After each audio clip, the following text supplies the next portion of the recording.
Copyright correct sir, correct sir. ஏன்னா copy ரைட்ஸுங்கிறது வந்து world ரூலில் தான் நாங்கள் ஃபாலோ பண்ணுறதை தவிர இந்தியன் ரூலில் கொண்டு வந்தாச்சு. அதை லண்டனில் எங்களுக்கு ஆஃபீஸ், மெயின் ஆஃபீஸ் இருக்குது. உலகம் ஃபுல்லாக என்ன ஒருன்னா, மைக்கேல் ஜாக்சன் அவர் மியூசிக் பண்ணி அவர் பாட்டு எழுதி அவர் நடிக்கிறார் இல்லைங்களா, அவர் கொண்டு வந்த திட்டம் தான் கொண்டு வந்தது. அது எல்லாருக்கும் அப்படி பரவிடுச்சு. காரணம் என்னென்னா நம்மளுடைய படைப்பு. இப்போ வந்து கதாசிரியருக்கு கதையில் உரிமை உண்டு, எத்தனை லாங்குவேஜ் மாற்றினாலும் அவங்களுக்கு உரிமை உண்டு.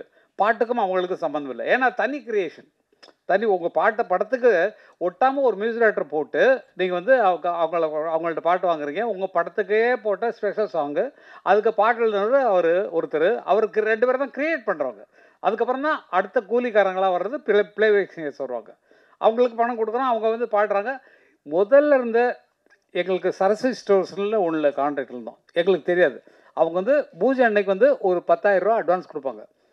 இன்றைக்கு வரைக்கும் தெரியாது. எங்கள் அன்னக்கிளி படம் அவ்வளவு சேலாக இருக்குது, பத்திரகாளிலாம் அவ்வளோ சேலாக இருக்குது. அந்த ரெக்கார்டுக்கு ஒரு பைசா எங்களுக்கு வரல. அதுக்கப்புறம் தான் அண்ணா என்ன பண்ணாங்கன்னா, ஃபஸ்ட்டு கான்ட்ராக்ட் போடும்போது மியூசிக் கான்ட்ராக்டை அவர் வாங்கிடுவார். தட் இஸ் பணத்தை எவ்வளோ நாள் கம்மி பண்ணிக்கோ, எனக்கு இந்த மியூசிக் ரைட்ஸு எங்கிட்ட தான் இருக்கும் லைஃப் லாங். ஏன்னா எங்கள் அண்ணனோட லைப்ரரியில் அது வந்துடும், என்னோடய பாட்டுகள் எல்லாமே அது வந்துடும். அப்போது ஒரு தடவை கச்சேரியில் நான் சொல்லி திட்டினதுக்கப்புறம் தான் கச்சேரி ஆட்களை ஃப்ரீயாக பாட சொன்னார். பாலுவை திட்டினேன் இல்லையா, அதுக்கு நான் சத்தம் போட்டேன். அவர் உனக்கு தேவையா நான் ஆய்வுன்னு கத்தினேன். அதில் வந்து கொஞ்சம் சண்டையெல்லாம் வந்துச்சு. அதுக்கப்புறம் ஸ்டேஜில் பாடுறவங்களுக்கு ஒன்றும் கிடையாது, நீங்கள் ராயல்ட்டி கட்ட தேவையில்லை. அதை எடுத்து யூஸ் நீங்கள் 7 கோடி ரூபா கொடுத்து ஒரு மியூசிக் டைரக்டரை போட்டு அவன் பாட்டுக்கு கைதட்டல் விழாமல் எங்கள் பாட்டுக்கு விழுந்துட்டு இருக்கியா? நீ பொட்டு வச்ச தங்க கோடம் ஊருக்கு நீ மகுடம் போட்டோம். அந்த பாட்டை போட்டு நீங்கள் ஆண்டிங்கன்னு அர்த்தம். சொர்க்கமே என்றாலும் அது நம்மூரை போல வருமா?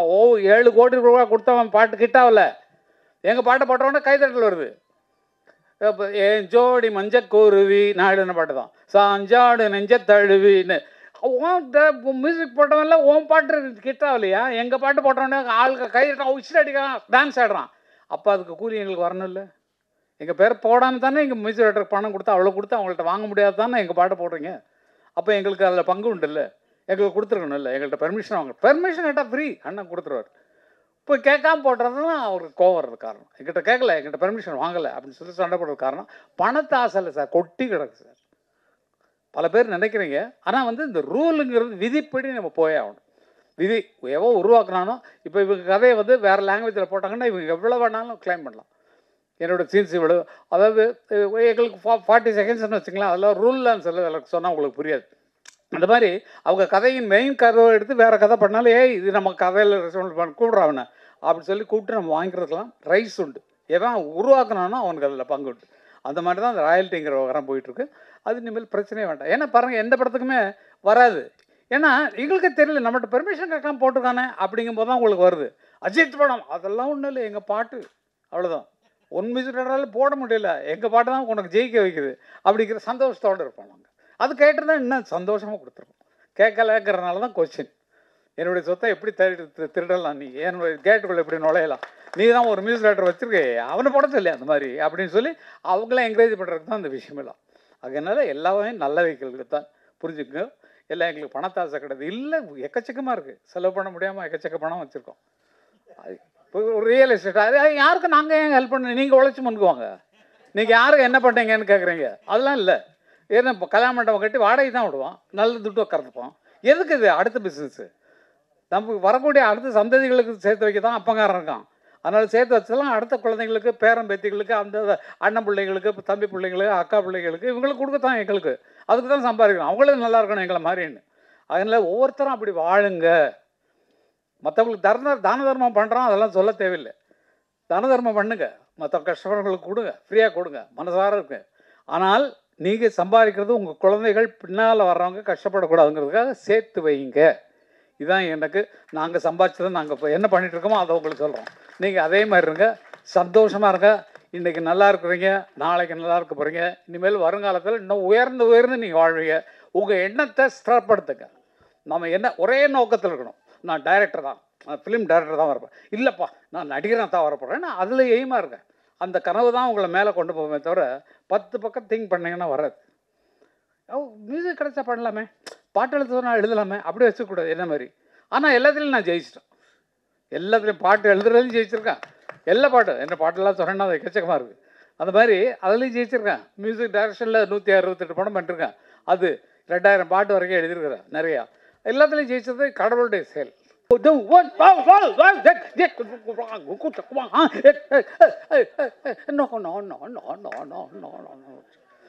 இசைக்கு முக்கியத்துவம் கொடுத்தீங்கன்னா உங்களுக்கெல்லாம் ஃப்ரீயாக வந்து இளையராஜா பண்ணி வைக்கிட்டு என்னுடைய பொறுப்பு.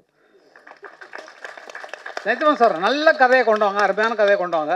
அவர் காசு வாங்கவில்லை, அண்ணா இது ரிலீவ் பண்ணி கொடுத்துருந்தேன், ஒரு சாங் தான் பண்ணி கொடுத்துருந்தேன் சொல்லி நான் வந்து என்னால் பண்ண முடியும். அதுக்கு தான் சொல்கிறேன். ஏன்னா வந்து அதுக்கான கதைகள் அவர் இல்லை கேளுங்க, அவர் கதையை கட்டுறோன்னா இதுக்கெல்லாம் நமக்கு நீங்கள் வேறு யாராவது பண்ணிங்கன்னு சொன்னால் அவர் அப்படிப்பட்ட ஆள்.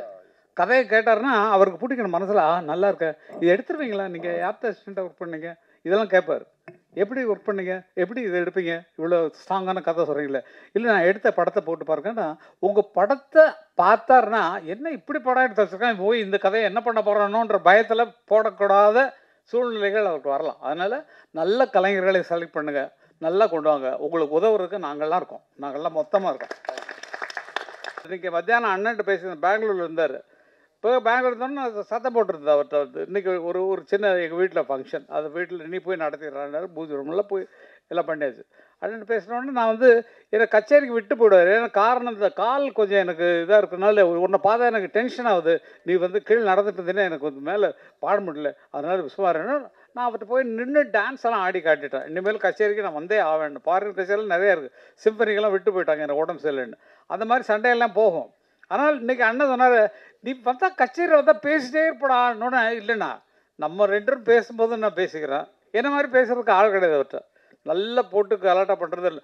அதான் சொன்னாங்களே, ஒரே ஒரு பெரிய தம்பி நான் இப்போ அண்ணனுக்குரிய தம்பி, ஒரே ஒரு தம்பின்னா நான் தான்.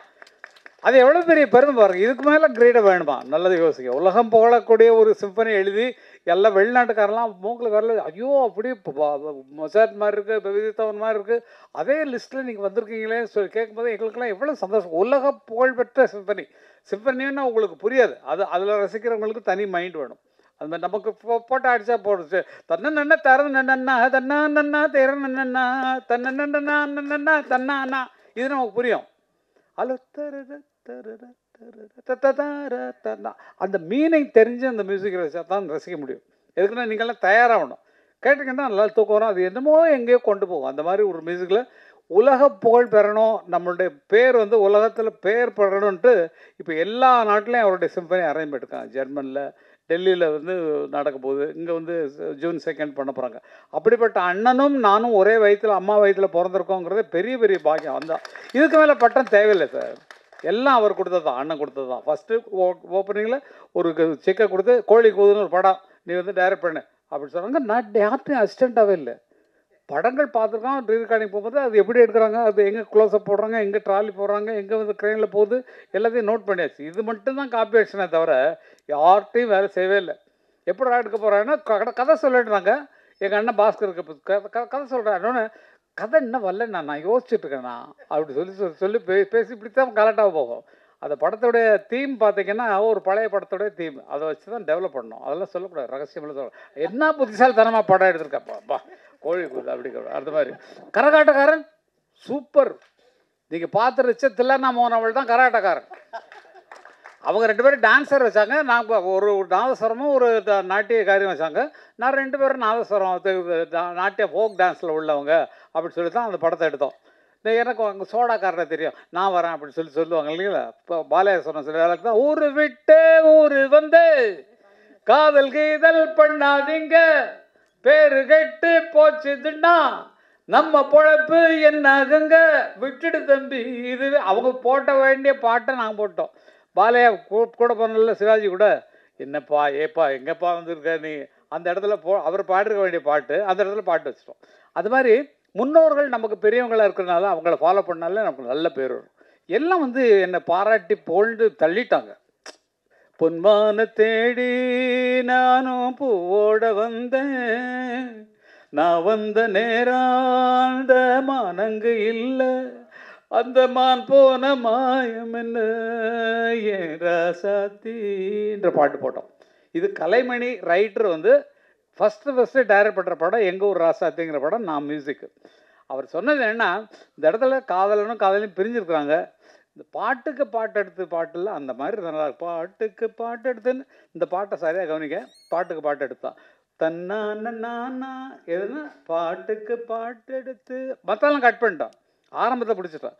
தானன்னா பாட்டுக்கு பாட்டு எடுத்து வந்துச்சுன்னா நான் பாடுவதை கேட்டாயோ அதை கட் பண்ணிட்டு லாஸ்ட்டை தூக்கி போட்டான். எங்கே ஒரு ராத்திரத்தில் நீங்கள் கேட்குறப்பட்டது. அது மாதிரி எது ஆதாரம் இல்லாமல் நம்மளால் ஒன்றும் பண்ண முடியாது. இன்னொரு பாட்டு அருமையாக சொன்னீங்க, நீலவான ஓடையில் நீந்துகின்ற வெண்ணிலா. இது பாலாஜிட்ட நான் வந்து மியூசிக் பண்ணுறதுக்கு அவ்வளவு ஏன்னா ஒரு டப்பிங் படம் வாங்கிட்டாங்க, ஆல்ரெடி சாங்ஸோடு சேர்த்து வாங்கிட்டாங்க. வேற ஒரு மியூசிக் டைரக்டர் பண்ண தெலுங்கு படம் பிரேமாபிஷேகம்னு ஒரு படம், தெலுங்கு படத்தை அப்படியே ரைட்ஸ் வாங்கிட்டாங்க. அந்த சாங்ஸை மட்டும் நீங்கள் வாய்ஸ் மிக்ஸ் பண்ணி கொடுத்தா போகிறோன்னு என்ன தான் கூப்பிட்டாங்க. ஆனால் அவருக்கு நீங்கள் அப்படி என்ன இறக்கிடாதீங்க டப்பிங் படத்து மியூசிக் டைரக்டர் மாதிரி. நீங்கள் எவ்வளோ தான் சொல்லுங்கள், ஒரு பாட்டுக்கு 100 பாட்டு நான் போட்டு காட்டுறேன், என்னோடய டியூன்ஸ்லாம் கேளுங்க சொல்லிட்டு அப்படி போட்டது. இது ஒன்றும் பெரிய விஷயமே இல்லை. நீலவான ஓடையில் என்ன பாட்டுன்னு சொன்னால், வசந்த கால கோலங்கள் வானில் விழுந்த கோடுகள் கலைந்திடும் கனவுகள் கண்ணீர் சிந்தும் நினைவுகள் நீலவான ஓடையில் நீ. இந்த 2 பாட்டுக்கு மூலம் எது தெரியுங்களா? என் சிந்தை நோயும் தீருமா. உங்களுக்கு கேட்டிருப்பீங்க இந்த பாட்டை. இது வந்து அந்த காலத்தில் வந்த பாட்டு. அந்த பாட்டை ஃபாலோ பண்ணி தான் இந்த அண்ணா அந்த பாட்டு போட்டாங்க, வசந்த கால கோலங்கள். அவரை பார்த்து நான் காப்பி அடிச்சா அது பரம்பரையாக எங்களுக்கு வந்து அந்த இசை சொத்துலேருந்து காப்பி அடிச்சமே தவிர இது காப்பின்னு நான் சொல்கிற வரைக்கும் உங்களுக்கு தெரியாது. காப்பின்னு நான் அவங்கள ஃபாலோ பண்ணுறது தான். ஒரு ஆள் மாதிரி நடிக்கிறோன்னு சொன்னால் இப்போ பாரதி ராஜான மாதிரி நான் ட்ரெஸ் பண்ணிருக்கேன் பாருங்கள். பாருங்கள், அதுதான் நமக்கு முன்னோர்கள் என்ன பண்ணாங்களோ அதை நம்ம பண்ணிக்கணும். வயசாக நம்ம வந்து இளமையாகிறதுக்கு என்ன ட்ரை பண்ணணுமோ அது பண்ணணும். மியூசிக் பண்ணுறது ஒன்றும் பெரிய விஷயம் கிடையாது. படத்தில் காப்பி அடிச்சதை சொல்லிட்டேன், கரகாட்டக்காரன் எப்படி எடுத்தோன்னு. பாட்டுகள்லேயே அதே மாதிரி தான். எது தேவையில்லை சார் புதுசாக நம்ம வந்து உருவாக்குறதுக்கு. ஆல்ரெடி இருக்கிறதவே நம்ம புதுப்பிச்சு இந்த காலத்துக்கு தகுந்த மாதிரி புதுப்பிச்சு அப்படின்னாலே போகிறோம். மறுபடியும் அது மறுபடியும் என்ன இப்போ நிறைய பாடுறாங்க,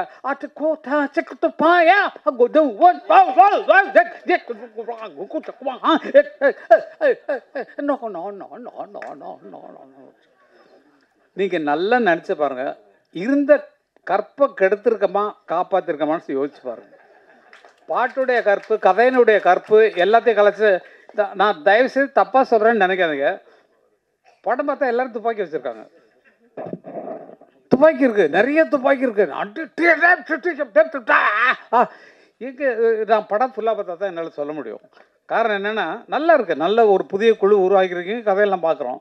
கதையெல்லாம் பார்த்தா இப்போ வர்ற கலாச்சாரங்கள் எல்லாமே வன்முறைகளை முன்னால் வச்சு வருது. நீங்கள் அதெல்லாம் நல்லா கவனிக்கணும். பெரிய ஹீரோவாக இருக்கட்டும், கமலே இறங்கிட்டார், நல்ல நடிகர். விக்ரம் படம் பாருங்க, எத்தனை ஃபைட்டு, துப்பாக்கி எவ்வளவு துப்பாக்கி வெரைட்டியாக காட்டுறாரு. எந்த வருஷத்து துப்பாக்கி, இந்த வருஷத்து துப்பாக்கி, இனி வரப்போகிற அட்வான்ஸ் துப்பாக்கின்னு இந்த கல்ச்சருக்கு தகுந்த மாதிரி மாறிட்டார் கமல்ஹாசன். அப்போது ஜனங்கள்கிட்ட நல்ல கதையை கொண்டு போய் சேர்க்கறதுக்கும் நல்ல நடிப்புக்கான கதைகள் தேர்ந்தெடுப்பதுக்கும் குறைஞ்சி போச்சு. அதுதான் நல்ல யோசிச்சு பாருங்கள். சின்னக்கவுண்டரில் என்ன அருமையான படங்கள், இப்போ பேரரசு எடுத்த படங்கள்ல என்ன அவ்வளோ அருமையான படங்கள். கதையின் நோக்கம் அதை சரியாக ஜனங்கள் கொண்டு போய், ஐயோ நம்ம லைஃப்பில் நடந்தால் அப்படி காட்டுறாங்களே, நம்ம ஊரில் 10 பெரிய மனுஷங்க வர்றாரு, ஐயோ ஐயா அப்படிங்கிற மாதிரி நமக்குள்ளே அந்த உணர்வு வரக்கூடிய கதைகளை நம்ம உருவாக்குறதுக்கு ட்ரை பண்ணணும். நம்ம வாழ்வியலில் நிறைய கதைகள் இருக்குது, எக்கச்சக்க. நம்ம குடும்பத்தை நினச்சி பாருங்களேன். நம்ம குடும்பத்தில் நம்ம ஒரு என்ன கஷ்டப்படுறோம், எப்படி பண்ணுறோம், வெளியில் எப்படி நம்ம பந்தாவாக நடந்துக்கிறோம். இதே ஒரு கதை, அருமையான கதை. எவ்வளோ துக்கங்கள் துயரங்கள் இருக்கலாம்.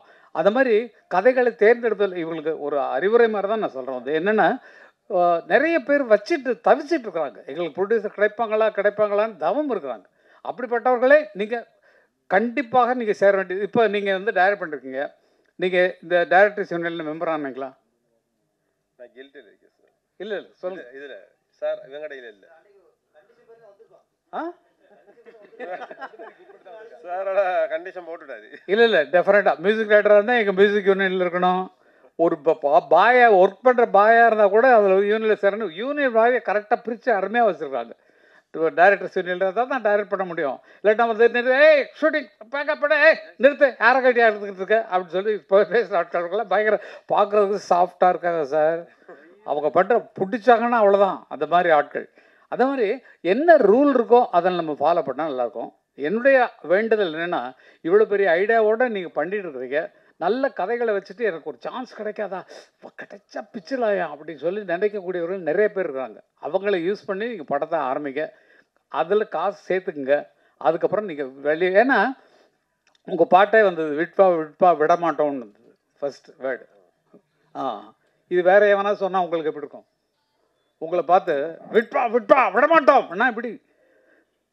அப்போது அந்த மாதிரி வார்த்தைகள் நான் ஃப்ராங்காக பேசுகிறேன். ஏன்னா அரைச்சொல்லுன்னு நம்ம சொல்லுவோம், இது மாற்றிக்கிறதுக்கு ஒன்றும் ப்ராப்ளம் இல்லை.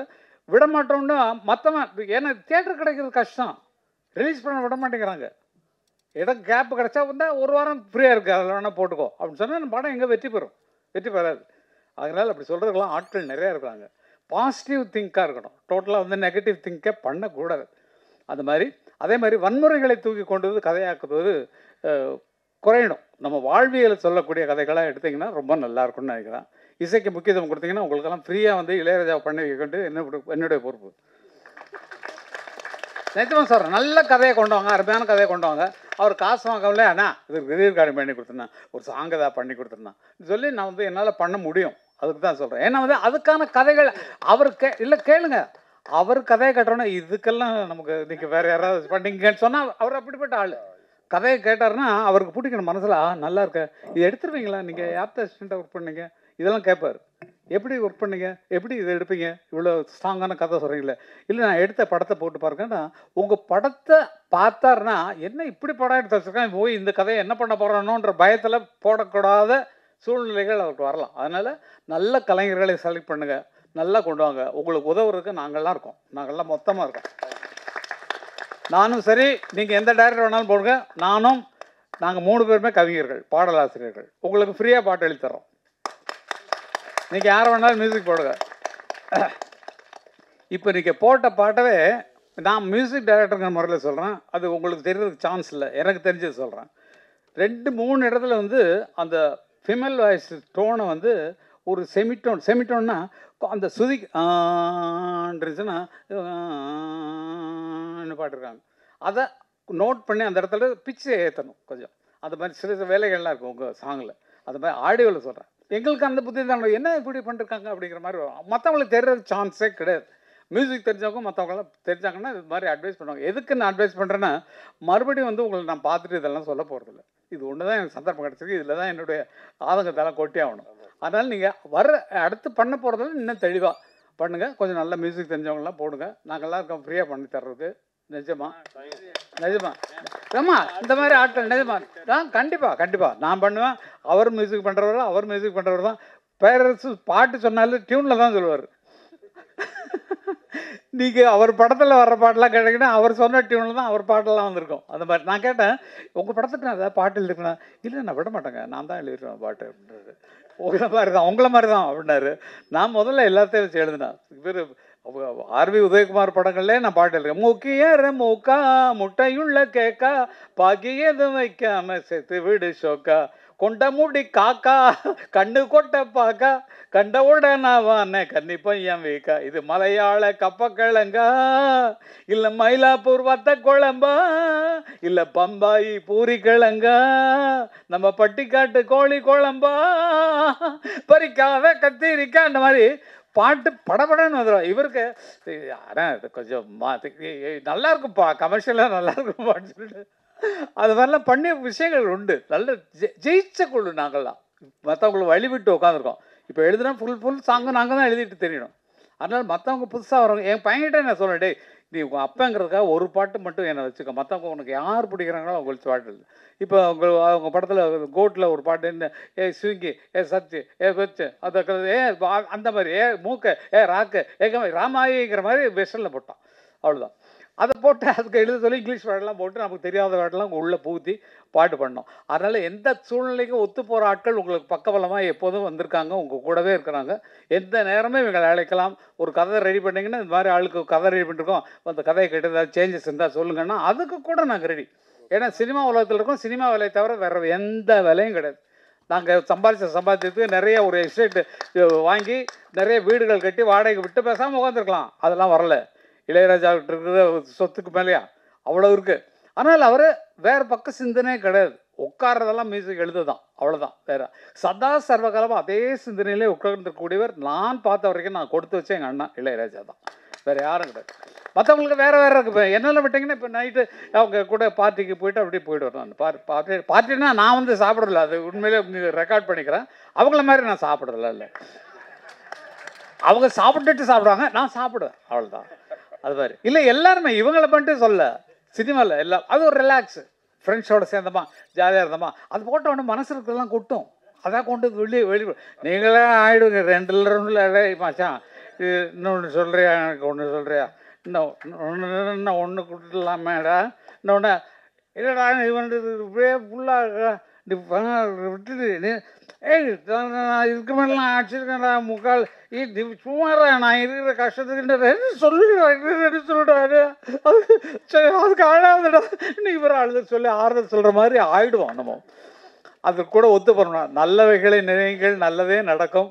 நீங்கள் எடுத்துருக்க முயற்சி ரொம்ப அருமையான முயற்சி. அந்த வெற்றி பெற எங்கள் அத்தனை பேர் சார், எங்கள் பின்னால் இருக்கக்கூடிய அத்தனை படைகளும் உங்களுக்கு உதவ தயாராக இருக்கிறோம் என்று சொல்லிக்கொண்டு உங்களிடமிருந்து விடைபெறுவேன். நான் போக வேண்டியது 2 மணி நேரம் ட்ராவல். அவர் உதயகுமார் அவர்களும் பக்கத்தில் தான், பக்கத்தில் நாங்கள் மாவலிபுரம் பக்கத்தில் இருக்கோம் எங்கள் வீடு. ஊர் வேண்டாம், ஊர் விட்டே ஊர் வந்து ஓடி போகின்ற மாதிரி ஓடி போய்ட்டோம் நாங்கள், இந்த சிட்டிக்குள்ளே இருக்க வேண்டான்ட்டு. அது ஒரு சந்தோஷம். அதனால் நீங்களும் தனியாக இருக்காதீங்க, குடும்பத்தோடு இருக்கு.